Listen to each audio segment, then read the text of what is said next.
Olá pessoal, tudo bem? Meu nome é Anderson Lemos, sou biomédico com mestrado em genética e bioquímica. É um prazer estar aqui e hoje nós iremos conversar um pouco a respeito das lipoproteínas plasmáticas. Imagine você, na sua prática laboratorial ou clínica, se deparar com um paciente com hipertrigliceridemia, mesmo em jejum, ou se deparar com um paciente jovem, como uma criança ou um adolescente, com níveis de colesterol elevado. Essas são situações que podem aparecer na nossa rotina, na nossa prática clínica, e é importante que nós tenhamos conhecimentos acerca da fisiologia e da patologia clínica básica das lipoproteínas plasmáticas. Inclusive, a prevenção e o tratamento das doenças cardiovasculares depende direta ou indiretamente de aspectos das lipoproteínas plasmáticas. Então, hoje nós teremos a oportunidade de relembrar, de estudar conceitos básicos e de relevância clínica acerca das lipoproteínas plasmáticas. O nosso intuito aqui conversar acerca das lipoproteínas plasmáticas e associar isso aos seus mecanismos fisiológicos, né? O que essa lipoproteína faz a nível fisiológico e citarmos algumas doenças, alguns processos patológicos que estejam vinculados à lipoproteína plasmática da qual estamos falando. Então vamos começar.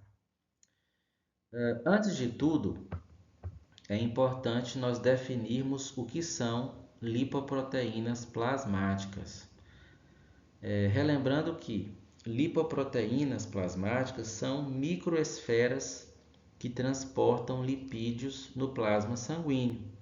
Os lipídios são substâncias insolúveis, não se dissolvem em água, e o plasma sanguíneo tem uma constituição que, além de células, ele também tem água, né? Então, as lipoproteínas plasmáticas elas atuam como transportadores de lipídios no plasma sanguíneo. São microesferas de tamanho molecular que transportam lipídios no plasma sanguíneo, como se fosse um sistema de transporte, né, estabelecido ali no sangue. As lipoproteínas plasmáticas elas são formadas por lipídios e proteínas. Então já comentamos que é uma microesfera, então é uma microesfera de tamanho molecular. No seu centro ela transporta lipídios, mas a constituição ela é formada por lipídios e proteínas. E essas proteínas que fazem parte da estrutura da lipoproteína recebem um nome. Elas são chamadas de apolipoproteína.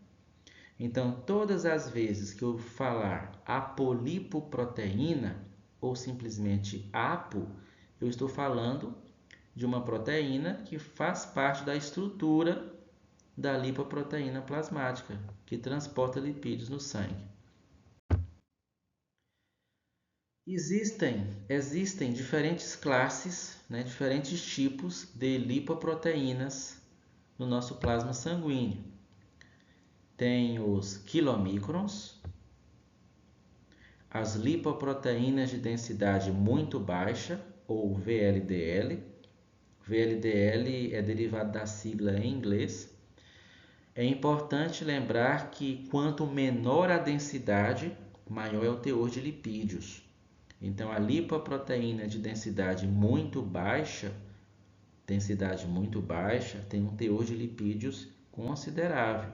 Então, quanto menor a densidade, maior o teor de lipídios.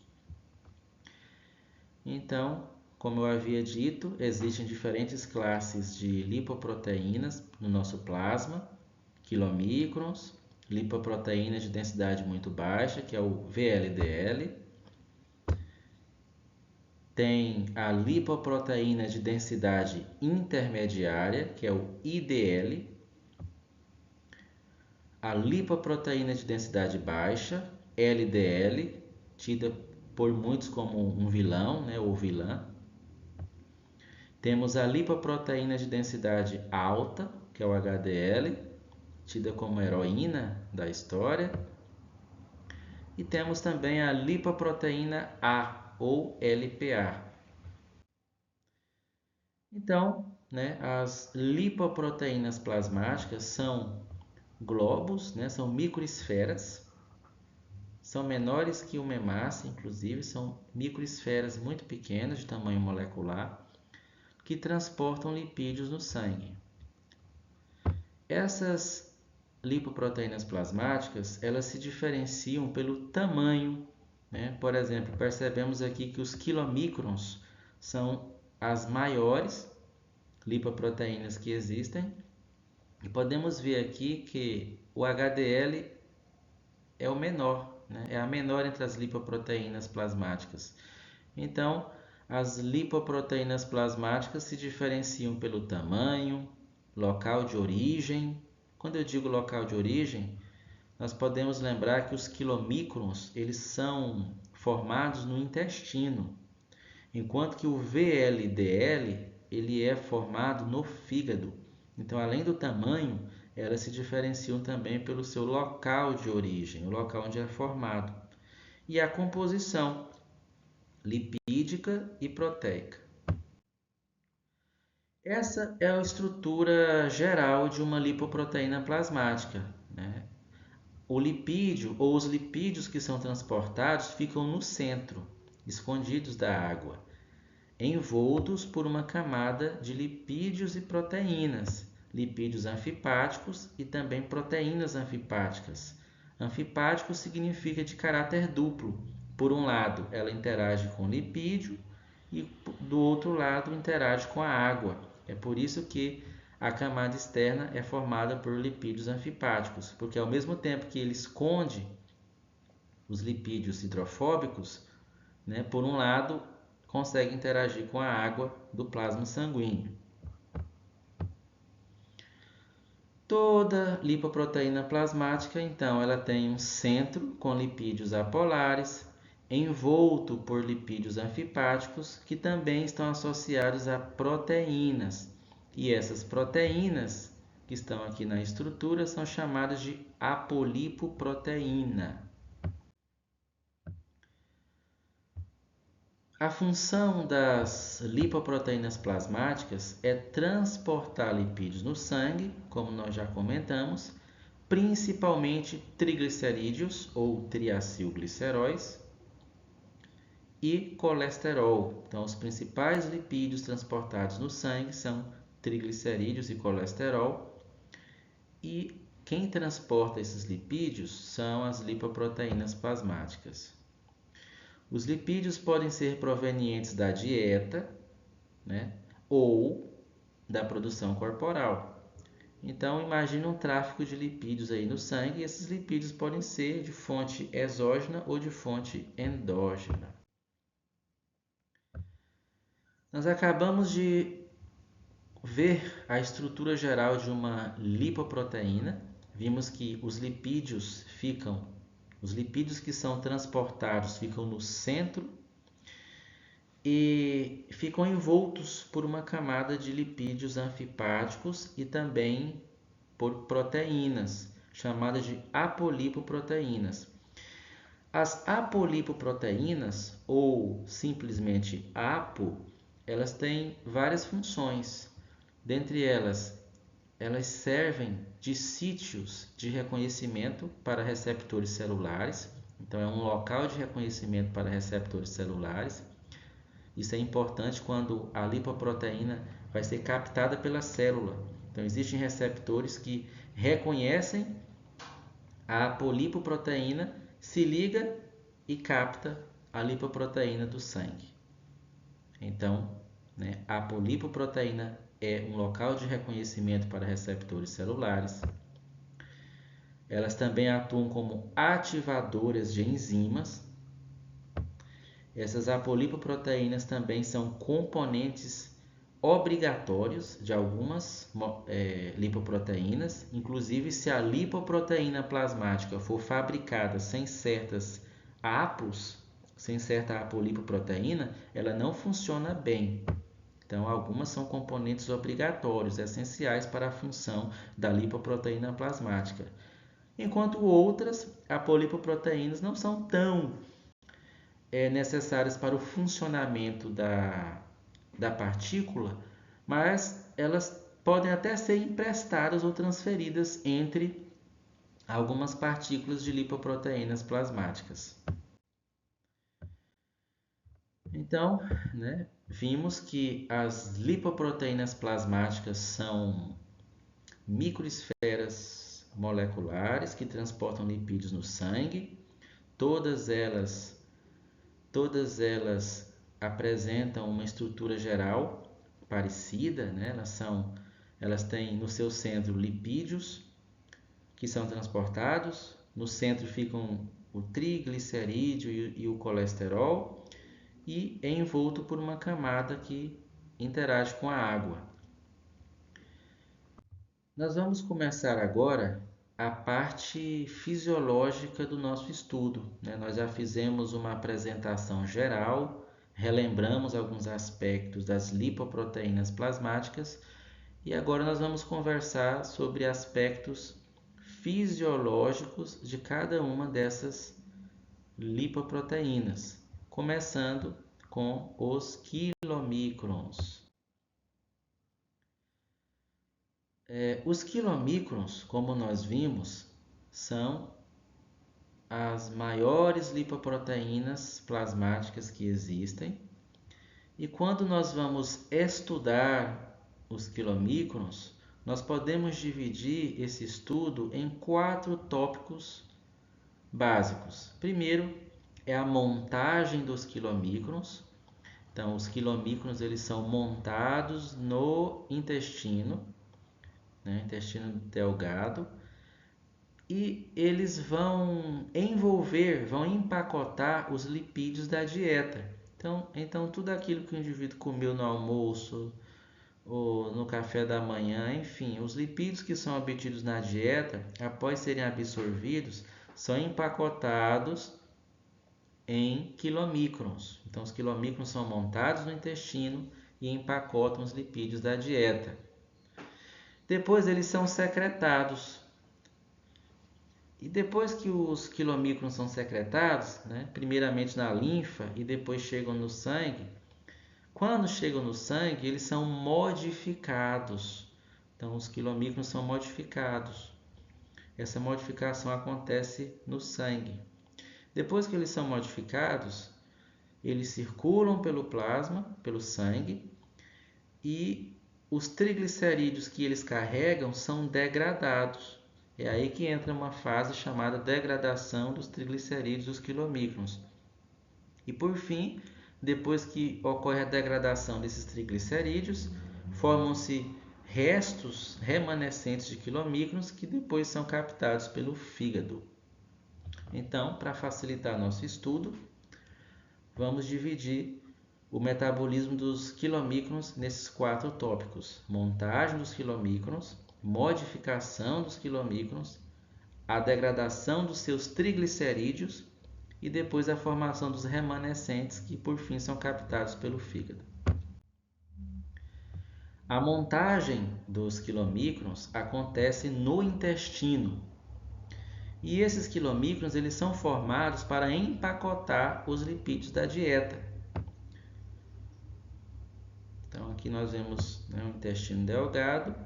Uma vez que os lipídios da dieta são absorvidos, eles são empacotados no interior dos quilomicrons.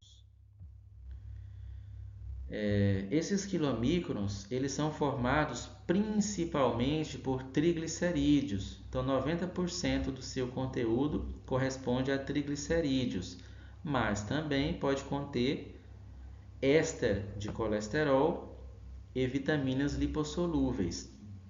Éster de colesterol é um colesterol ligado a ácido graxo. É um colesterol que não se dissolve em água de forma alguma. Então, além de triglicerídeos, eles transportam também ésteres de colesterol e vitaminas lipossolúveis, vitamina A, D, E e K. Durante a montagem dos quilomicrons, que acontece no intestino, eles recebem uma apolipoproteína específica, que é a chamada ApoB48, que é exclusiva de quilomicrons. Só os quilomicrons têm essa ApoB48. Então, essa informação é importante. A montagem dos quilomicrons acontece no intestino, os quilomicrons vão empacotar os lipídios da dieta e eles possuem na sua estrutura uma APO específica chamada ApoB48. Depois de prontos, os quilomicrons são armazenados ali nas células intestinais e depois secretados no sistema linfático. É através do sistema linfático eles seguem até a circulação. Chegando na circulação, os quilomicrons são modificados. Então, os quilomicrons são modificados na circulação sanguínea. Que modificação é essa? Eles recebem duas proteínas de presente. A modificação dos quilomicrons nada mais é do que o recebimento de duas proteínas que ele não tinha, que é a ApoE e a ApoC2. Quem doa essas proteínas para os quilomicrons circulantes é o HDL. O HDL, que é a nossa heroína, que é uma lipoproteína plasmática tida como boazinha. Então, ela é tão boazinha que ela doa duas proteínas para os quilomicrons, a ApoE e a ApoC2. O ApoE é um sítio de ligação para receptores hepáticos. Então, quando os quilomicrons já exerceram sua função, já terminaram de distribuir os seus triglicerídeos para as células, formam os remanescentes de quilomicrons. E esses remanescentes, eles são captados pelo fígado, mas o fígado precisa reconhecer esse quilomicron. Ele é reconhecido porque existe ApoE na sua superfície. A ApoC2 já é muito importante porque a ApoC2 é uma ativadora da lipase lipoproteica. Lipase lipoproteica é uma enzima que está presente nos capilares, no endotélio dos capilares, e que tem a função de degradar, de quebrar as moléculas de triglicerídeos que estão dentro dos quilomicrons.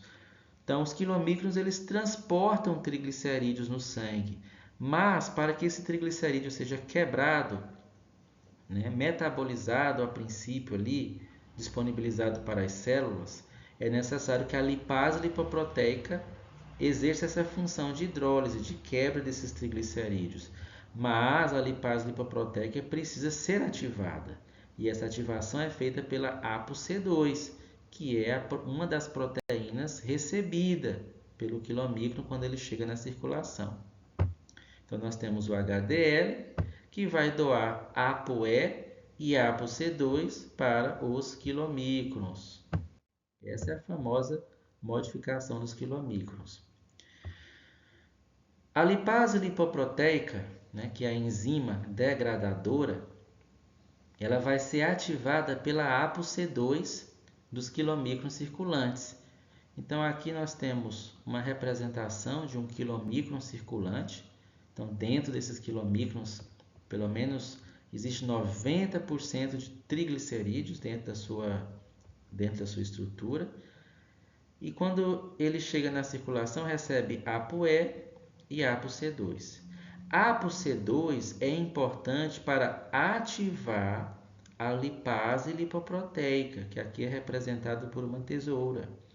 A lipase lipoproteica é ativada pela ApoC2 dos quilomicrons circulantes e agora a lipase torna-se ativa e começa a degradar os triglicerídeos que estão dentro dos quilomicrons.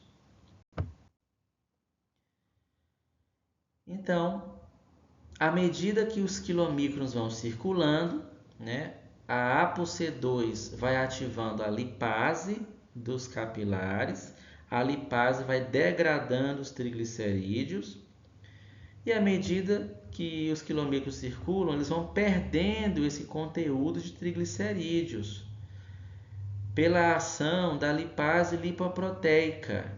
né, lipase lipoproteica e vão ficando menores. LPL, né, seria a sigla correta, não sei porque aqui apareceu LPS, vamos considerar LPL, tá? Então, os quilomicrons perdem triglicerídeos pela ação da LPL, que é a lipase lipoproteica, e vão ficando menores. Depois que eles ficam menores, eles não precisam mais de ApoC2, né? Então, eles devolvem a ApoC2 para as HDL, né? Porque depois que acabou todo o triglicerídeo, não precisa mais de ApoC2 para ativar a lipase. A lipase vai degradar o quê? Né? Então, já cumpriu sua missão, né, de disponibilizar triglicerídeos para o organismo, ácidos graxos, né, a partir desses triglicerídeos. Depois dessa missão cumprida, né, os quilomicrons devolvem a ApoC2 para as HDL e se tornam restos de quilomicrons, né, se tornam remanescentes de quilomicrons que são agora captados pelo fígado. Então aqui tem uma imagem representando isso, né, o remanescente de quilomicron, né, já perdeu todo o seu conteúdo de triglicerídeo e agora não exerce mais sua função, não tem mais o que fazer, ele é captado pelo fígado. Os quilomicrons transportam os lipídios da dieta, né, do intestino para os tecidos. E lembrando que como eles transportam os lipídios da dieta, 2 a 6 horas após uma refeição, a maioria dos triglicerídeos são transportados em quilomicrons. Então, quando se dosa triglicerídeos no plasma, nesse período, né, de 2 a 6 horas após a refeição, os triglicerídeos estão contidos em quilomicrons. Então, aqui, a dieta com gordura, né, com um pouco de colesterol ou muito colesterol, vai depender da dieta do indivíduo. Os lipídios da dieta são empacotados e secretados, né, envolvidos por quilomicrons. Os quilomicrons são ricos em triglicerídeos, serão transportados no sangue e a lipase lipoproteica do endotélio, uma vez que é ativada pela ApoC2, vai degradar os triglicerídeos, liberando ácidos graxos, que são captados pelos tecidos do nosso corpo. Ou seja, esses ácidos graxos serão armazenados ou utilizados como fonte de energia. Agora que já sabemos, né, sobre a fisiologia básica dos quilomicrons, nós podemos conversar a respeito de alguns distúrbios patológicos envolvendo os quilomicrons. Por exemplo, distúrbios primários, que são aqueles distúrbios de natureza genética. O indivíduo já nasce com isso, né? Por exemplo, a deficiência de ApoC2. A ApoC2 é a proteína necessária para a ativação da lipase lipoproteica do endotélio. Então, lembram que a ApoC2 é doada pelo HDL. O HDL doa ApoE e ApoC2 para os quilomicrons. A ApoE é um sítio de reconhecimento de receptores hepáticos e a ApoC2 é a ativadora da lipase que vai degradar os triglicerídeos no interior do quilomicron. Então, existe um distúrbio chamado deficiência de ApoC2. Então, o quilomicron ele é formado normalmente, empacota os lipídios, é secretado na linfa, chega no sangue, só tem que, por ele ser deficiente em ApoC2, ou essa ApoC2 não funciona, a lipase não é ativada. E se a lipase não é ativada, o quilomicron ele se acumula no plasma e ele fica ainda cheio de triglicerídeos no seu interior, porque o triglicerídeo não vai ser quebrado, não vai ser hidrolisado. Então, na deficiência de ApoC2, o paciente tem acúmulo de quilomicrons e um excesso de triglicerídeos no plasma, né? Lembrando que quilomicrons é rico em triglicerídeos, então excesso de quilomicrons corresponde a excesso de triglicerídeos no plasma. Tanto é que se fizermos uma dosagem de triglicerídeos, esse paciente vai se apresentar com hipertrigliceridemia mesmo em estado de jejum. né? E esses valores podem estar entre 1.000 miligramas por decilitro, né? Maior ou igual a 1.000 miligramas por decilitro. E isso é um risco de desenvolvimento de pancreatite aguda. O paciente pode ter risco, né, de desenvolver uma pancreatite aguda pelo excesso de triglicerídeos presentes em seu plasma. Da mesma forma que a deficiência de ApoC2, a deficiência de lipase lipoproteica também tem o mesmo efeito, porque nesse caso a lipase não funciona, a lipase lipoproteica não degrada o triglicerídeo dos quilomicrons. De qualquer forma, os quilomicrons vão se acumular no plasma, gerando um quadro similar de hipertrigliceridemia em jejum. E existem também distúrbios secundários, que são aqueles distúrbios adquiridos por doença. Por exemplo, o alcoolismo é uma condição clínica associada com aumento de quilomicrons e também de VLDL hepática. Então, existem distúrbios primários, distúrbios genéticos e distúrbios secundários envolvendo o metabolismo dos quilomicrons. Agora que nós já conversamos a respeito dos quilomicrons, vamos falar um pouco sobre as lipoproteínas de densidade muito baixa, o VLDL. O VLDL, diferentemente dos quilomicrons, o VLDL é produzido no fígado. Então, são produzidos no fígado e recebe uma proteína especial, a ApoB100. Então, sempre lembrar que a ApoB100 está associada a VLDL.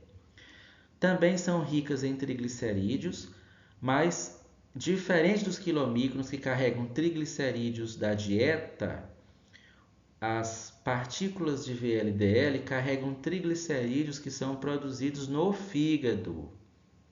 Então, são triglicerídeos de origem endógena. A função das VLDL é levar triglicerídeos do fígado para os tecidos periféricos. E seu conteúdo de triglicerídeo também vai ser degradado pela ação da enzima endotelial lipase lipoproteica. É parecido, com o metabolismo dos quilomicrons. A diferença é que as VLDL são secretadas pelo fígado e possuem a ApoB100, mas o restante é parecido. Na circulação recebem ApoE e ApoC2 das HDL circulantes. A ApoC2 da VLDL vai ativar a lipase lipoproteica e a lipase lipoproteica ativada vai degradar o triglicerídeo que está em seu interior. À medida que VLDL vai circulando e o seu conteúdo de triglicerídeos vai diminuindo, justamente pela atividade da lipase lipoproteica, chega um momento que o triglicerídeo está quase depletado, não há mais triglicerídeos de forma relevante, então as VLDL vai diminuindo de tamanho e a ApoC2 retorna para o HDL. E existe também uma troca, Alguns triglicerídeos são transferidos das VLDLs para HDL, enquanto que a HDL transfere alguns ésteres de colesterol para a VLDL. Ou seja, à medida que a VLDL vai perdendo seu conteúdo de triglicerídeos, em dado momento ela vai recebendo também colesterol do organismo, dado pela HDL. Até que em determinado momento, a VLDL, que era rica em triglicerídeos, vai mudando o seu perfil. Ao invés de ser rica em triglicerídeos, ela vai sendo rica em colesterol. E de pouco a pouco ela vai se transformando em IDL. IDL é uma partícula de lipoproteína de densidade intermediária. Ela tem ali um teor de triglicerídeo com colesterol quase de 1 para 1 mas finalmente ela chega num nível onde quem predomina é o colesterol, né? Se transforma em uma partícula de LDL, lipoproteína de densidade muito baixa. Ao perder triglicerídeo e ganhar colesterol, as VLDL formam diferentes IDLs que continuam se modificando até originarem as LDLs, que são ricas em colesterol e pobres em triglicerídeos. Então, né, VLDL, ao perder triglicerídeos, se transforma em IDL e ao se enriquecer com colesterol, se transforma em LDL, que agora tem uma função diferente. O LDL tem a função de transportar colesterol para o organismo. As LDLs, né, que foram formadas, né, elas são ricas em colesterol, elas vão se ligar a receptores na superfície externa da membrana e após a ligação, o complexo é endocitado. Então aqui nós vemos o LDL se ligando ao seu receptor na membrana plasmática. Depois que ocorre a formação desse complexo, esse complexo é endocitado, né, englobado, e aí o colesterol chega para dentro das células. Então aqui normalmente enfatizando o conceito de que VLDL a princípio transporta triglicerídeos, mas à medida que ele perde triglicerídeos e vai ganhando colesterol, ele se transforma em IDL, que finalmente vai dar origem a LDL, que vai transportar colesterol para os tecidos. A função das LDLs é fornecer colesterol para os tecidos.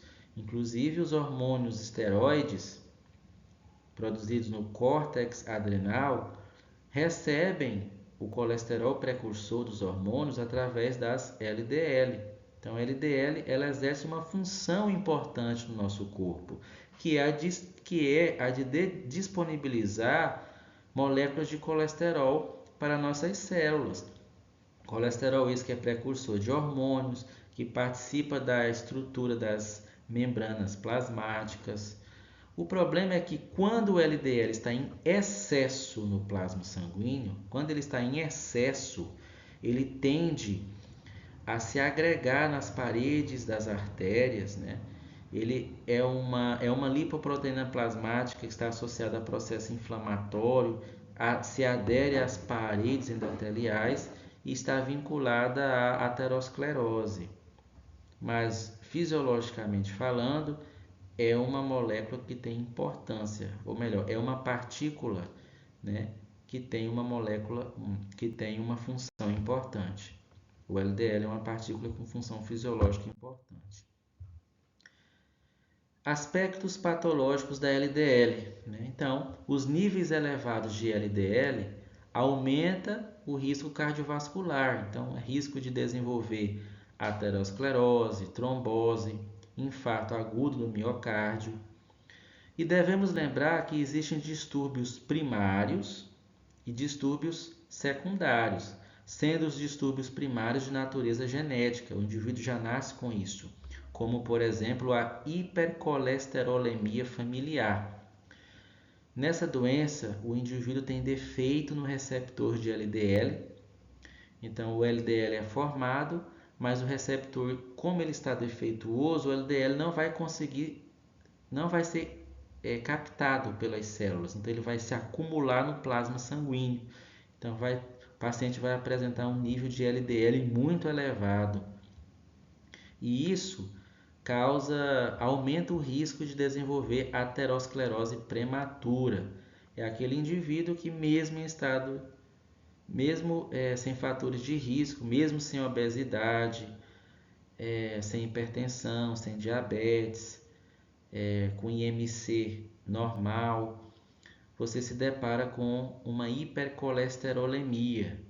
E depois, né, com investigação, percebe-se que a família dele tem esse perfil, né? Ele tem essa certa tendência a ter um colesterol elevado. Então, sempre é interessante investigar se esse paciente ele apresenta hipercolesterolemia familiar, que é um defeito no receptor de LDL que faz com que o LDL esteja acumulado no plasma sanguíneo. Outro defeito genético é o defeito familiar da ApoB100. Então, lembre-se que quando o VLDL é produzido no fígado, ele recebe a ApoB100. Então, IDL e LDL, que são derivados da VLDL, também tem ApoB100. Então, se a ApoB100 está alterada, a ligação com o receptor também fica prejudicada, né? Então, o LDL com a ApoB100 defeituosa ou alterada não interage com o receptor, tende também a se acumular no plasma. E distúrbios secundários a doenças, né? Distúrbios adquiridos, como hipotireoidismo, que vai interferir no metabolismo de LDL, então o metabolismo fica mais lento, vamos dizer assim, e isso aumenta o LDL no plasma. Obesidade e síndrome metabólica, né, que está associada à resistência à insulina, aumenta o VLDL no fígado, aumentando a secreção de VLDL, consequentemente aumenta-se também o LDL, que é derivado do VLDL. Isso aumenta o risco de desenvolvimento de aterosclerose.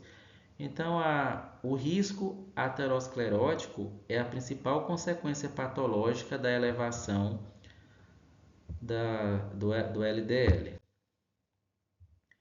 Então, né, nós vimos que VLDL é uma lipoproteína plasmática formada no fígado que transporta principalmente triglicerídeos. À medida que, uma vez que ela é secretada e ela vai perdendo seu conteúdo de triglicerídeos e recebendo colesterol, ela vai se transformando. Então, ela passa por um estágio intermediário chamado IDL, até que ela fica totalmente rica em colesterol e se transforma em LDL. E o LDL tem a nobre função de transportar colesterol para os tecidos periféricos. Quando o LDL está em excesso, isso aumenta o risco de desenvolvimento de aterosclerose, ou seja, aumenta o risco de desenvolvimento de doença cardiovascular. Agora, nós vamos falar rapidamente sobre a lipoproteína A, né? A lipoproteína A, ela tem uma estrutura muito parecida com a LDL. A diferença, né, vocês podem ver aqui, é a presença de uma ApoA, né? Então, a diferença da LPA para LDL é só que a LPA tem uma proteína a mais, a ApoA, mas tem a ApoB100, assim como o LDL. A lipoproteína A, ou LPA, ela é produzida no fígado, ela tem uma estrutura parecida com a LDL, mas com a presença da ApoA.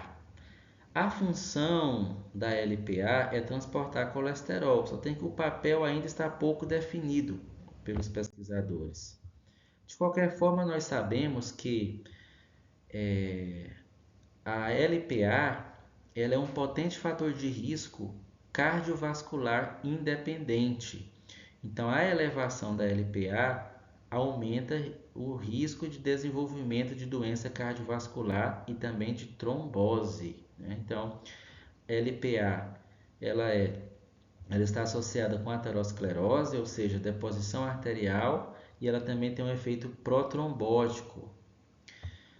Estenose valvar aórtica, né? Nós sabemos que quando a válvula aórtica está enrijecida ou perde sua flexibilidade, se estabelece um quadro chamado estenose valvar aórtica, e a elevação de LPA ela aumenta as chances de desenvolvimento de estenose valvar aórtica, principalmente se os níveis de LPA estiverem acima de 50 mg por decilitro. A dosagem de LPA não é tão comum, mas sempre que o paciente, né, apresentar uma história familiar de doença cardiovascular aterosclerótica E doença cardiovascular prematura, sem fatores de risco evidentes, é interessante que seja feita a dosagem de LPA para se avaliar se tem aí uma condição, né, primária ou secundária. Então, né, para concluir o nosso estudo sobre lipoproteínas plasmáticas, agora vamos falar um pouco sobre as HDL. HDL, na verdade, ela é formada no sangue. Então, o fígado e intestino secretam no sangue uma proteína, uma apolipoproteína chamada A1. Então, quando essa ApoA1 interage com lipídios, ela forma HDL. Então, a ApoA1, né, que é secretada pelo fígado e intestino, interage com lipídios para formar HDL. A principal função da HDL é a captação de colesterol dos tecidos. Então, ela retira o excesso de colesterol dos tecidos e transporta esse colesterol para o fígado, ou seja, ela faz o transporte reverso de colesterol. Por isso que ela é tida como uma heroína. Ela impede que haja excessos de colesterol na periferia. Outra função da LDL é servir como reservatório de ApoC2, né? Vocês devem se lembrar que lá no começo da nossa palestra comentamos que os quilomicrons e o VLDL recebem ApoC2, que é doado pela HDL. Então, a HDL ela é um reservatório de ApoC2, além de ser a grande responsável pela captação de colesterol dos tecidos e transporta esse excesso, né, esse colesterol para o fígado. A captação de colesterol pela HDL envolve uma proteína transportadora de colesterol. Então, o colesterol ele precisa sair das células. Então, precisa ter uma porta que abra e permita que o colesterol saia dos nossos tecidos. E essa porta é a proteína ABCA1. Então, imagine aqui a ABCA1 como uma porta que se abre para que o colesterol saia das nossas células. A BCA1, né, o colesterol sai das nossas células, dos nossos tecidos, e quando o colesterol chega aqui para ser captado pela HDL, uma enzima ela esterifica o colesterol, ela liga esse colesterol a um ácido graxo, isso é chamado esterificação. E quem faz isso é uma enzima chamada LCAT, né? LCAT de lecitina colesterol aciltransferase. Então, para que haja captação de colesterol por HDL, no mínimo nós precisamos que a ABCA1 permita a saída de colesterol dos tecidos e precisamos que a LCAT esterifique o colesterol para que esse colesterol seja colocado dentro da HDL, permaneça dentro da HDL. Então, né, nós temos aí a BCA1 na membrana das células, né, que permite o efluxo do colesterol, a saída de colesterol, e também, né, ao ser captado pela HDL, o colesterol é imediatamente esterificado, né, pela enzima LCAT, a lecitina colesterol aciltransferase.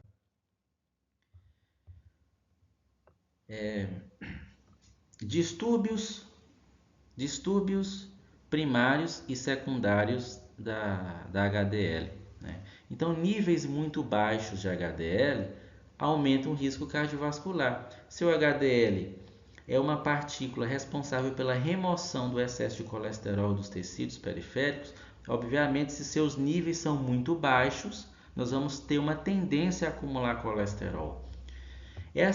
Esse distúrbio de HDL, né, pode ser devido a doenças genéticas ou doenças adquiridas. Então, dentre distúrbios primários genéticos, nós podemos citar a deficiência de ABCA1. Né? Lembra que a ABCA1 é como se fosse o portão que permite a saída de colesterol dos tecidos. Então, na deficiência de ABCA1, né, vai se ter um defeito na remoção do colesterol tecidual. Então, o HDL vai ser quase ausente. Na deficiência de alicate, né, que é a enzima que esterifica o colesterol para ele permanecer no HDL, né, o HDL vai ser anormal, porque ele não vai ter o colesterol esterificado. E o HDL precisa que o colesterol que esteja dentro dele seja esterificado por essa enzima. Então, na deficiência de alicate, o HDL fica normal.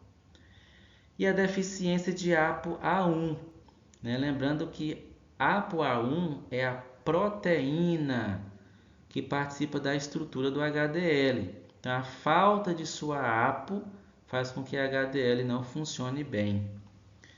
Além disso, tem os distúrbios secundários, né? Distúrbios que são adquiridos por doenças.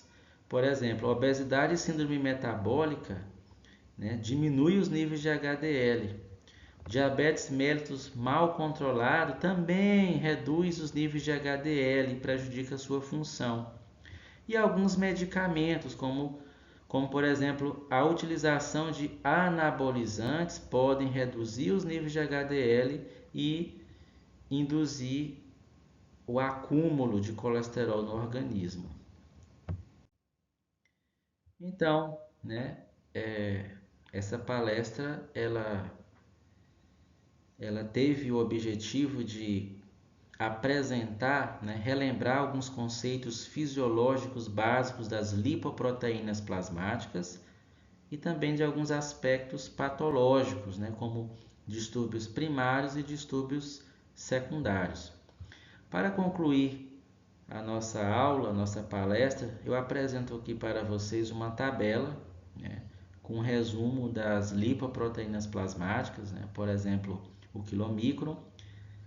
Ele é formado no intestino delgado, transporta principalmente triglicerídeos. As principais proteínas ou apolipoproteínas são ApoB48, que é obtida na sua formação, depois recebe ApoC2 e ApoE na circulação.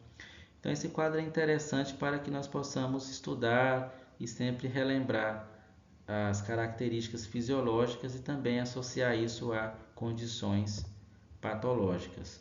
Eu sei que é um tema um pouco complexo, nós temos algumas informações da bioquímica, da genética, da fisiologia, mas eu acredito que com esse conhecimento básico vocês podem ter um bom entendimento sobre aspectos clínico-laboratoriais das principais dislipidemias, né? E também doenças primárias ou secundárias associadas às lipoproteínas plasmáticas. E termino aqui, né, com uma frase: compreender os mecanismos das lipoproteínas permite intervenções clínicas mais precisas para prevenir e tratar doenças cardiovasculares. Seu conhecimento pode salvar vidas. Faça a diferença. Foi um prazer estar aqui com vocês. Espero que tenha sido proveitoso e até breve.